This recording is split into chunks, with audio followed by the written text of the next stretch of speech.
So hello and welcome to our webinar. Today is all about trying to answer the questions you may have in relation to your application for Key Action 2 Strategic Partnerships funding under the 2020 call for the fields of adult education and vocational education and training. Just to introduce ourselves, my name is Stephen and I work in the Erasmus Plus team at Chorus UK. Presenting with me today is my colleague Natalia, and my colleague Indra will be answering your questions via the questions facility. This webinar is aimed at applicants looking to apply for funding under the decentralised strand of Key Action 2, known as Strategic Partnerships, in the field of adult education and vocational education and training, or VET. It is very important to consider before applying which field your project is most relevant to in terms of addressing the policy and action priorities, and which field is most likely to be impacted by your project results and outcomes. In all cases, the priorities addressed by the project and the composition of the partnership must be relevant to the field the application is submitted under. You must take care to complete and submit the application form for the field most relevant to your project. For the 2020 call, we have developed the Adult Education and VET Guides for applicants, which can be downloaded from our website.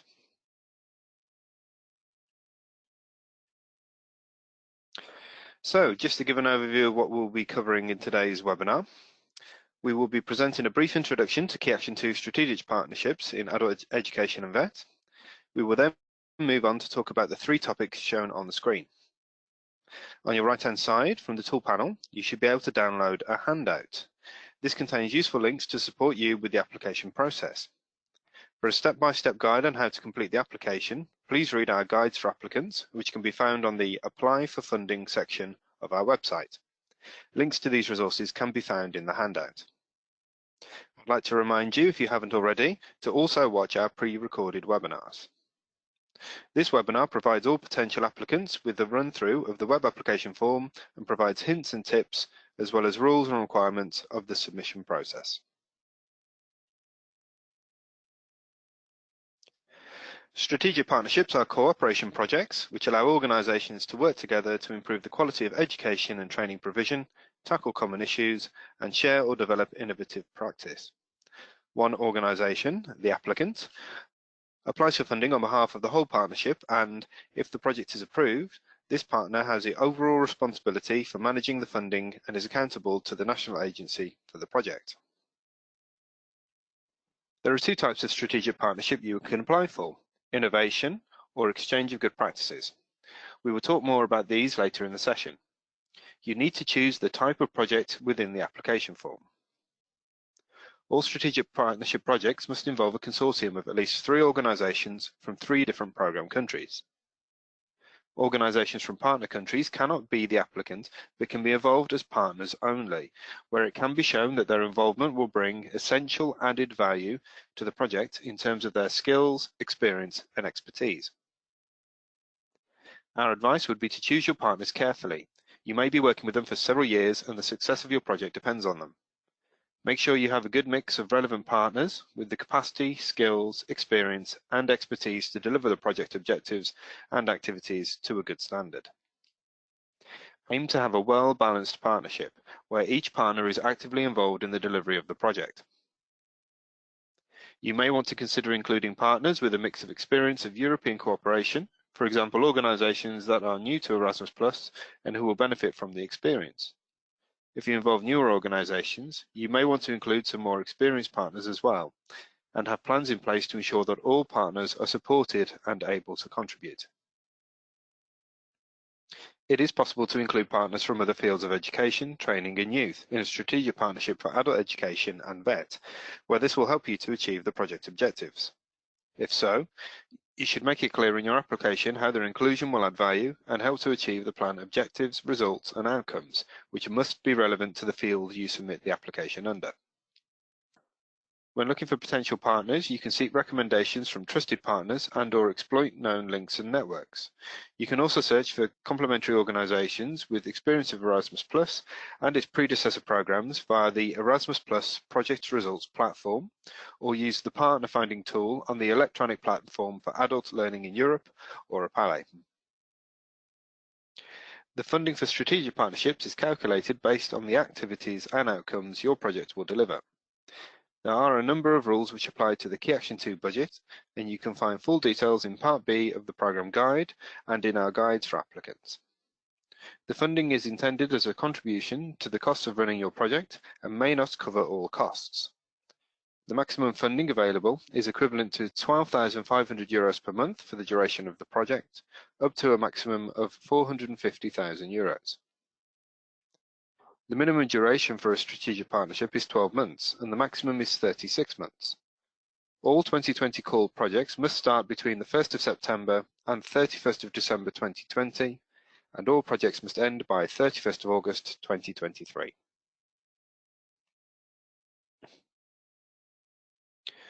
Strategic partnerships aim to support cooperation, peer learning, and the exchange of experience and practice at EU level, as well as promoting, sharing, development, and implementation of innovative practices. They enable organisations from different countries to work together to address common problems, achieve a common aim, and/or develop an innovative solution. All strategic partnership projects need to demonstrate a link to the priorities of the action outlined in the programme guide. They must address at least one horizontal action priority and/or at least one field-specific priority. Where a horizontal priority is selected, applicants must still show how their project is relevant to and has potential to impact on the sector the application has been submitted under. Priorities can be found on pages 100 to 106 of the programme guide. Please be aware that there have been some changes within the priorities. Therefore, you should refer to the new Erasmus Plus programme guide and guide for experts for the 2020 call available on our website. Strategic partnerships are flexible in terms of what they can entail and in size. This means that there is flexibility in terms of the activities you might want to implement. You will need to ensure your application demonstrates that the selected activities are appropriate to achieve the objectives set out for the project. The type of strategic partnership to be developed will need to be selected within the application form. It is therefore important to give careful consideration to the type of project that is best suited to your objectives and the experience and capacity of your partnership. As mentioned, in your application you can select one of the following two types of projects. The first type of project you can apply for is Strategic Partnerships for Innovation, also sometimes referred to as Development of Innovation or Supporting Innovation Projects. These projects are expected to develop innovative outputs and/or undertake intensive dissemination and exploitation activities. Strategic partnerships supporting innovation can request specific funding for intellectual outputs and multiplier events in order to support the delivery of their objectives. The second type of project you can apply for is strategic partnerships supporting exchange of good practices. The main objective of these projects is to allow organisations to develop and reinforce networks, increase their capacity to operate at a transnational level and exchange ideas, practices and methods. Depending on their objectives, projects may also develop tangible outputs, and projects are still expected to disseminate the results of their activities in a way that is proportionate to the aims and scope of the project. These results and activities will be co-financed through the standard project management and implementation budget, and no separate funding will be available to develop intellectual outputs or multiplier events. Due to the complex nature of Key Action 2, we recommend that this type of project is a good entry point for applicants who may be new to strategic partnerships and for smaller organisations or less experienced partnerships. So how should you choose which type of strategic partnership to apply for? You will need to select the type of strategic partnership at application stage. However, this should be discussed with partners during the initial planning stages, taking into consideration the proposed objectives and activities of the project, and the size, capacity, and experience of the partnership.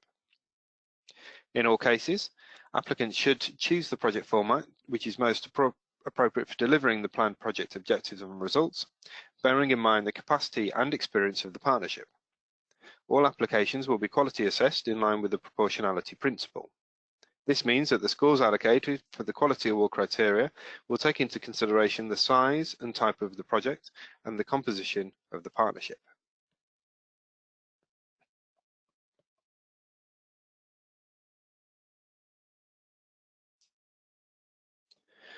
So on this slide, we have tried to provide some examples of possible activities. However, this is not an exhaustive list. The specific activities and outputs you plan to deliver will depend on the objectives of your project.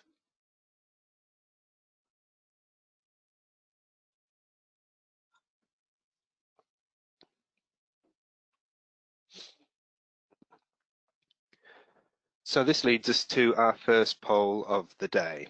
So the first question is, have you previously or are currently taking part in any type of Erasmus Plus project?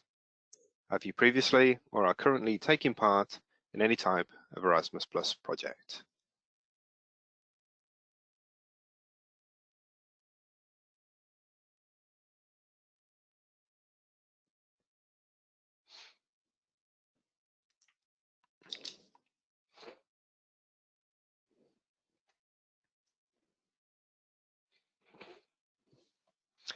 Okay, as you can see on the instructions on screen, please vote using the control panel on the right-hand side of the screen.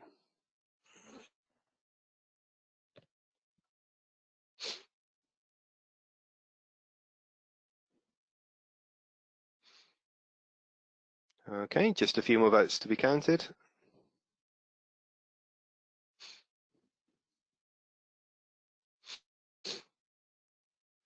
Here we go. Okay, so the results are in.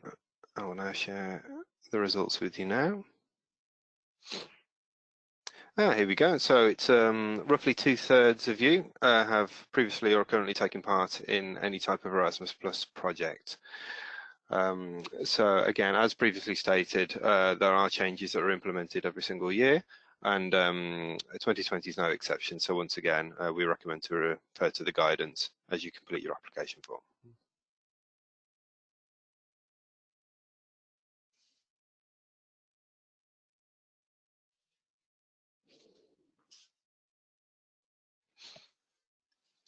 In the 2020 call, there have been a few important changes to be aware of.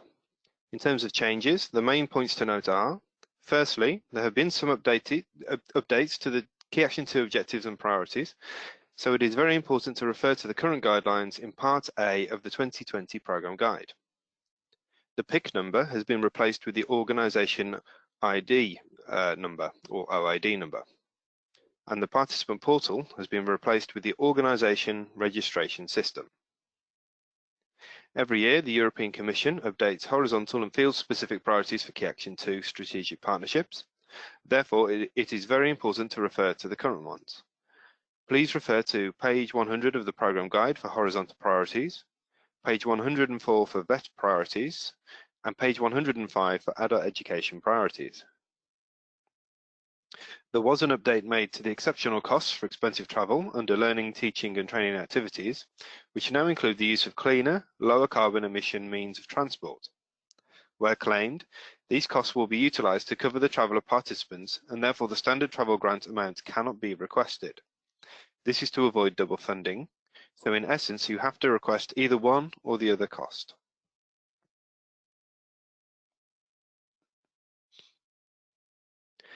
So does anyone have any questions regarding these changes? I'm sure some of you will have questions about the organisation registration system and OID number, so we will cover these topics in more detail later on in the webinar. Please type your questions into the questions box, which should be in your control panel on the right-hand side. Unless accidentally you have moved the panel, or if you are watching the webinar on your smart device, it might require a swipe or a click on the main viewing window.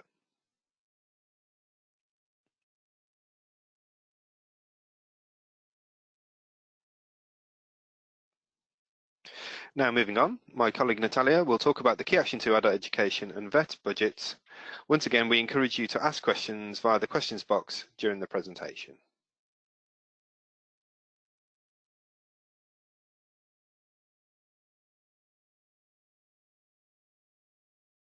Okay, thank you, Stephen, for that.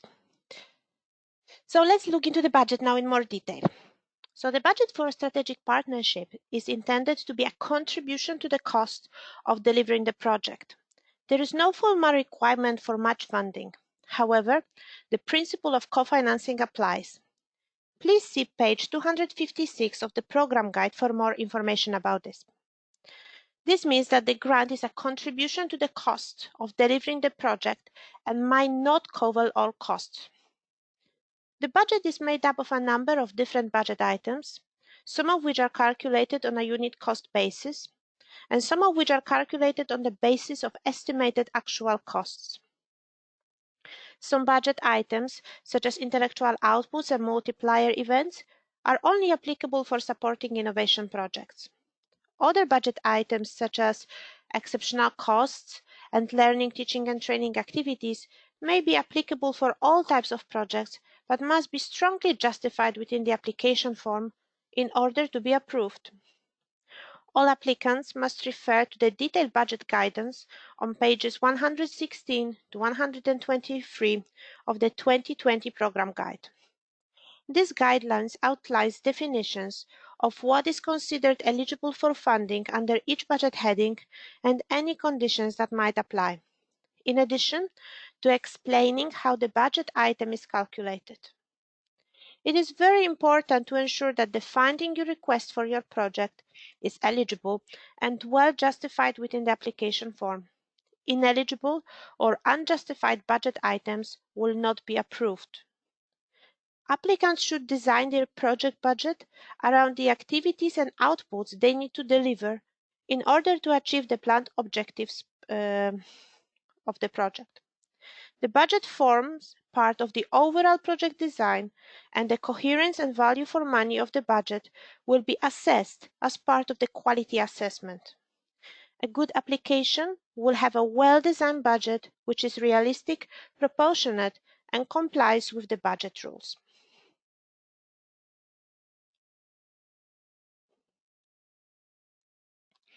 As I mentioned earlier, the grant is a contribution to the cost of delivering the project.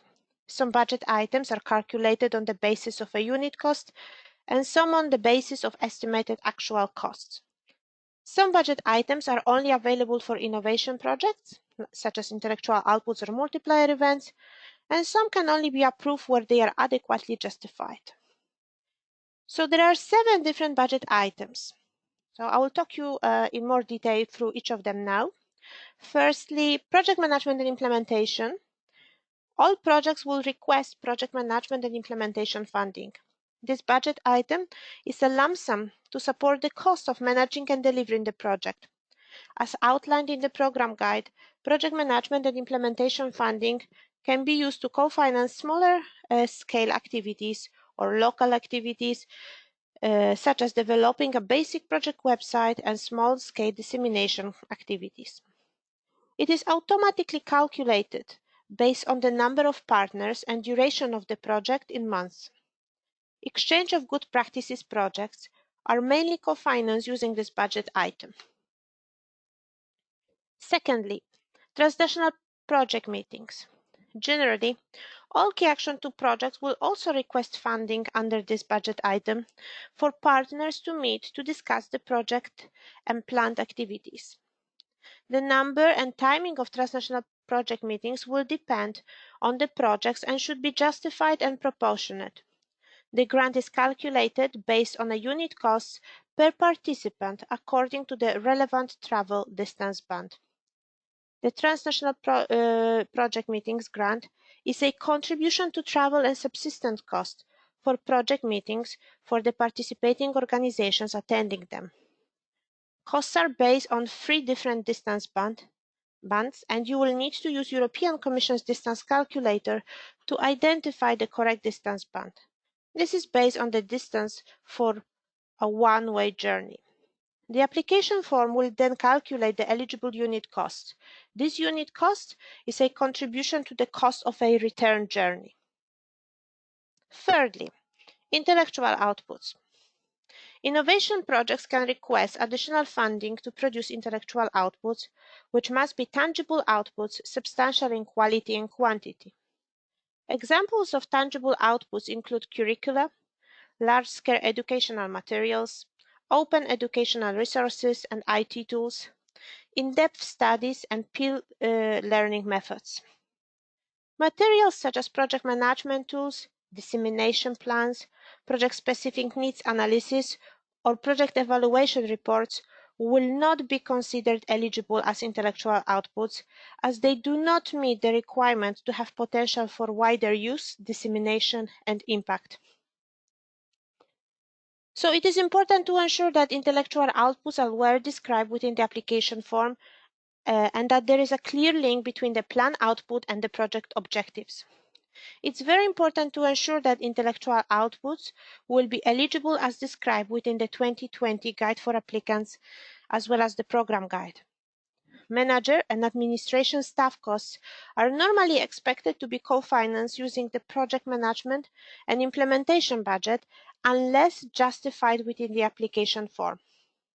If you need to use any subcontractors or to purchase specialist equipment to produce the intellectual outputs, you will then need to make it clear in this section and then claim this cost under the exceptional cost budget. Next, multiplier events. Funding for these events is only available for innovation projects, which plan to deliver intellectual outputs. This funding is for national or international conferences, events, and seminars, which are specifically aimed at sharing and disseminating intellectual outputs developed by the project to a wider audience. This means beyond the immediate project partners and the beneficiaries. Therefore, in order to be eligible for funding, participants must be from organizations external to the consortium. The budget is calculated based on the estimated numbers of local or international participants. Local means from the country where the event will take place, and international means a participant traveling from a different country. A very important point here is that multiplier events cannot take place before an intellectual output has been substantially developed. The main purpose of those events is to disseminate one or more intellectual outputs produced by the project. Therefore, in order to maximize the dissemination potential, the intellectual outputs in question should normally be available to showcase at such events. Multiplier events must take place in an eligible location. This will normally be one of the countries of the partnerships participating in the project. Where clearly justified in the application, they can also take place in the country of the seats of an European Union institution, for example, Belgium, France, Germany, Luxembourg, and the Netherlands, or in the country of an associated partner. The budget is €100 for local participants and €200 for international participants. You can add as many multiplier events as you need, but the funding is limited to a maximum of €30,000 per project.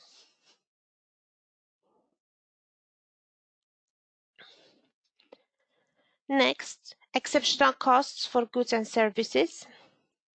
So exceptional costs work slightly differently. They relate exclusively to costs related to subcontracting or the purchase of goods or services that the partnership cannot produce or provide for themselves. Any cost requested under this heading must be clearly justified within the application form. Where such costs are rationalized, you can request up to 75% of the expected costs, up to a maximum total of €50,000 per project.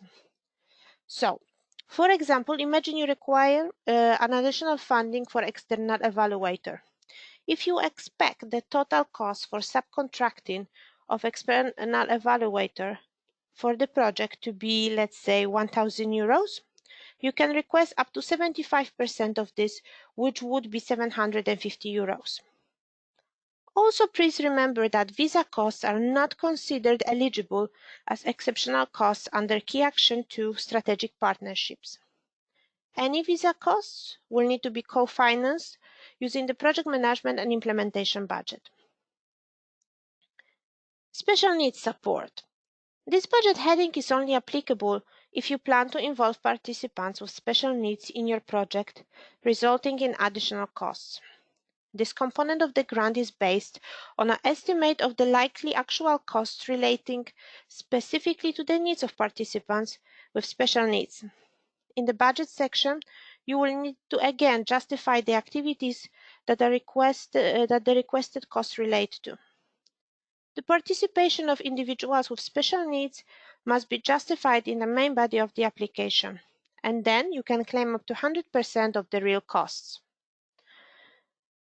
Learning, teaching and training activities. So within strategic partnerships, it is also possible for your project to include such activities that can be understood as learning mobilities, where these are embedded within the project and will clearly support the achievement of the project objectives. The inclusion of these activities needs to be justified within the application. They should not be just a standalone mobilities, but they should deliver benefit to the project as a whole. Where these activities are justified, funding is available to co-finance travel, subsistence, and linguistic support. Travel, individual support, and linguistic support within the budget for learning, teaching, and training activities are all calculated on the basis of unit costs. However, as mentioned earlier, there is also exceptional cost for expensive travel, which is intended to co-finance very expensive travel costs, where the normal unit cost for travel will not cover at least 70% of the travel costs. This again must be justified in detail within the application form. Where justified, it is possible to request up to 80% of expected actual costs. A point to note is that under 2020 call, this budget now allows you to include the use of cleaner, lower carbon emission means of transport. This means that if based on those grounds, the cost of travel is more expensive because traveling participants wish to be more environmentally friendly, then you are entitled to claim these costs. Please also bear in mind that participants in learning, teaching and training activities must have a formal link with the organizations participating as funded partners in the project. For example, they should be staff or learners of the participating organizations.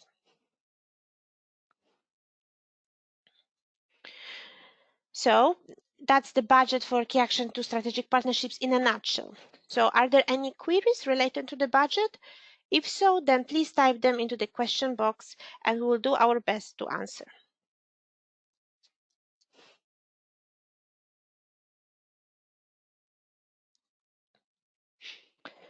Okay, so let's look into organization ID numbers. So as this is an important part of the pre-application process, we would like to run through some key information about the process, particularly for those of you who are applying for the first time. The information we present is also relevant to experienced applicants. It is important to highlight that organizations that have already participated in any Erasmus Plus project and European Solidarity Corps actions managed by us, national agency, meaning that if you already have your PIC code, participant identification code, you have been assigned an OID number automatically and you do not have to register or re-register again. Before we talked about it in more detail and about the registration process as a whole, I think let's launch second poll to see how many of you are actually familiar with OID numbers, which were actually introduced at the end of the last year. So my colleague Stephen will now launch the poll. So if you can please vote. So does your organization have an OID number, yes or no? So if you please can take your time just to answer. Thank you very much for voting. I'll give a few more seconds for the rest of you to cast your vote.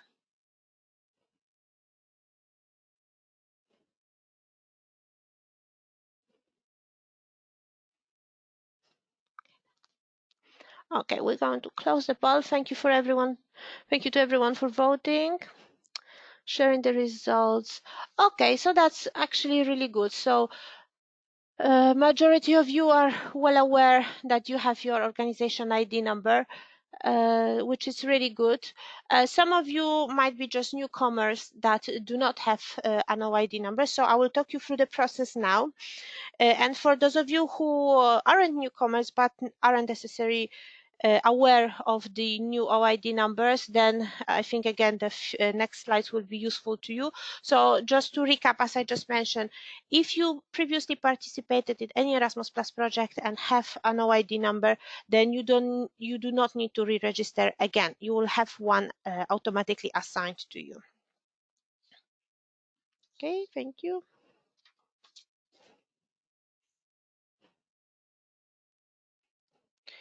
Okay, so before completing your application, you and your partners will each need to have an organization OID number.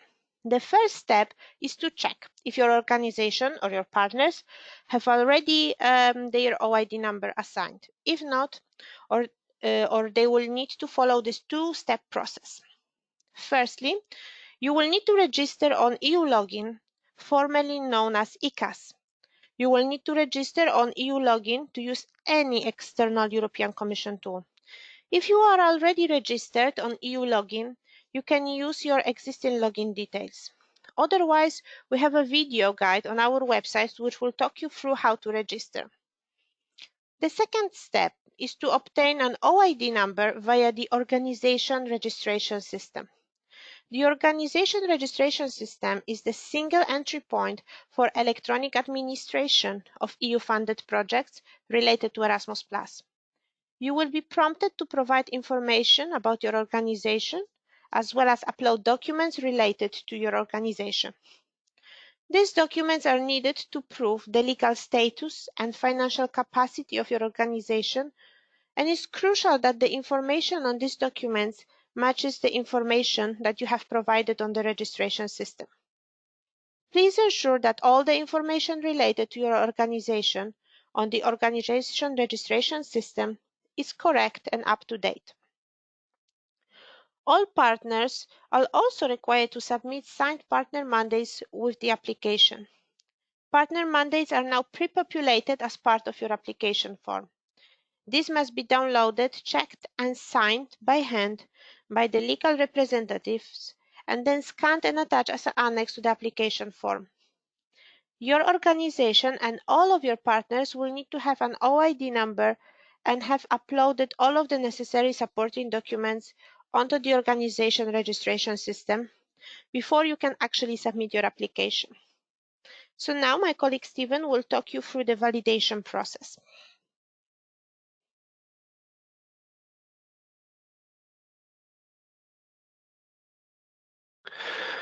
So once registered, all organisations must have their legal status validated by the national agency in their country.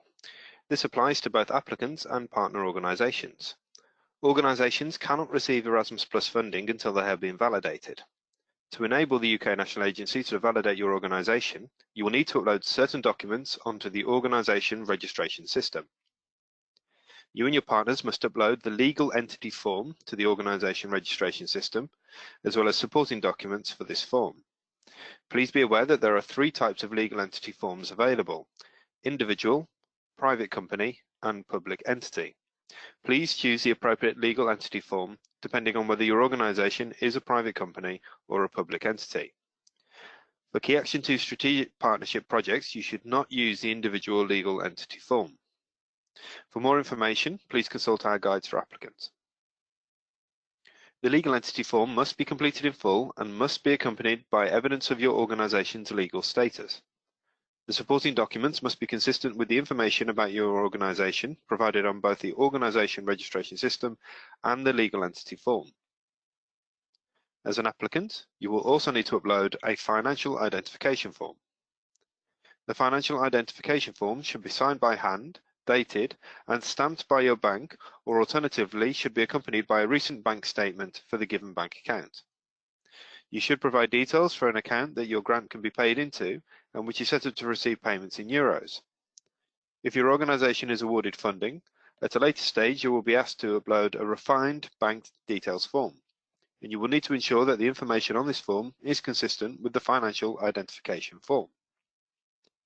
Please note that your organisation must be validated in order for your application to be considered for funding.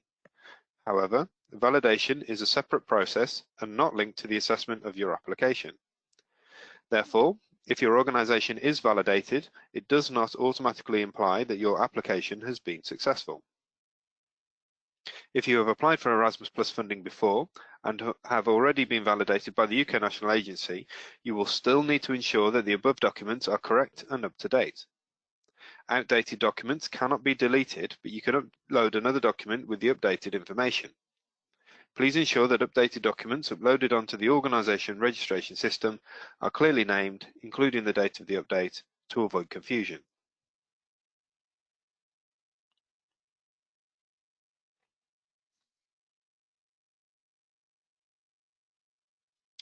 If you have any specific queries about the OID numbers, the organisation registration system, or the validation process, please type them into the question box now.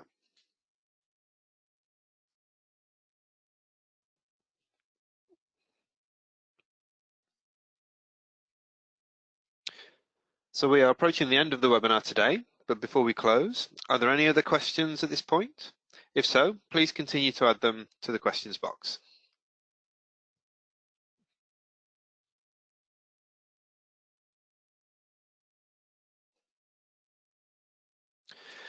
So at this point, we will launch the final poll of the session. And what we would like to know is the following. Is your organisation now prepared to submit a Key Action 2 adult education or VET application? Is your organisation now prepared to submit a Key Action 2 adult education or VET application?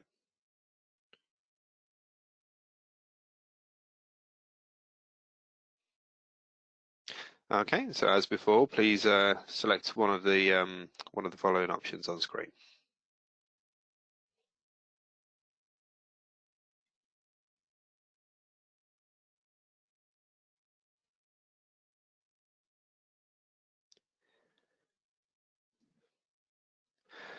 Okay, so we're just waiting for a few more responses.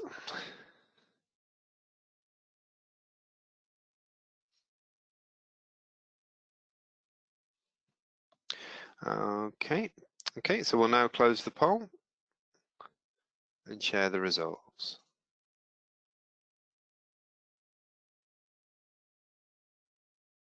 Okay, so it's positive that the majority of attendees now feel that they're ready to submit a Key Action 2 application for vocational education and training or adult education. So thank you very much for your answers. So to help with your application, we will finish with some more further guidance delivered by Natalia.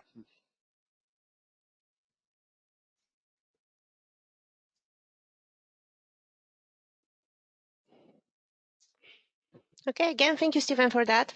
So before we finish today, I would like to mention that you can find additional guidance and support in the run-up to the deadline, which is, just to remind you, Tuesday, 24th of March, 2020 at 11 a.m. UK time.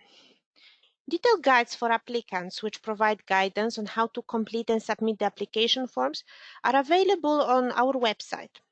There are separate guides for adult education and VET, so please make sure you refer to the correct one. As discussed, you can listen to our pre-recorded application support webinars depending on the type of projects. The link to them can be found in your handout, and I would just recommend actually having a look at these pre-recorded webinars. They are longer than this webinar today, but we go in detail through both of the applications, innovation and exchange of good practice. We go through every single step of the application form, so some of you might find it useful.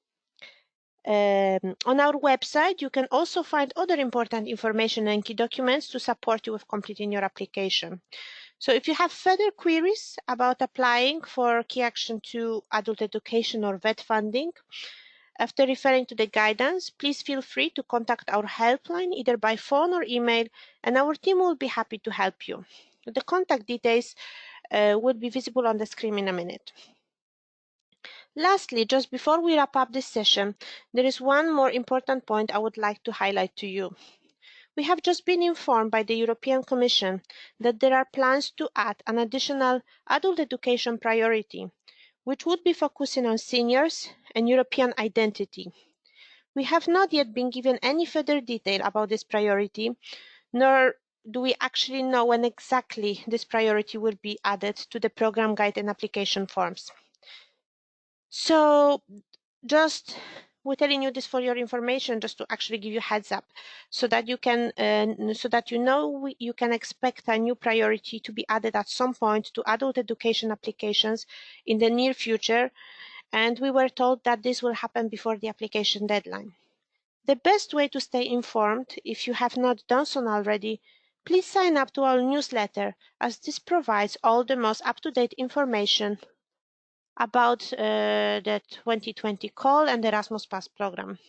We intend to communicate any updates via our website, newsletter, and our social channels. So that brings us to the end of our webinar today.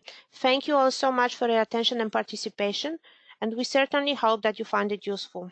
We'll be around for a few more minutes to answer any final questions, and if there are any more that come up after today, please feel free, again, as I mentioned before, to contact us via helpline, details of which you can see on the screen now. Please also keep an eye on our website for any news and further guidance. We hope you find this session useful. Once you leave the webinar, please, if we can ask you to complete the feedback form, which will appear after you leave the webinar. We wish all of you very best luck for the future applications. Thank you.